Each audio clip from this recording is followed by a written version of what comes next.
నీవు ఏ పరిస్థితిలో ఉన్నా ఒక్కసారి యేసే వైపు చూడు. వారు ఆయన తట్టు చూడగా వారికి వెలుగు కలిగెను. వారి ముఖము ఎన్నడును లజ్జింపకపోవును. కీర్తనలు 34వ అధ్యాయం 5వ వచనం. దేవుడు ఈరోజు మనకిస్తున్న వాగ్దానము. మనుషుల వైపు చూస్తే నిరాశ కలగవచ్చు.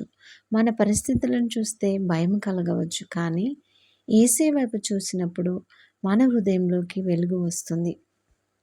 బిడ్డ, నీ జీవితంలో చీకటి ఉందని భయపడకు.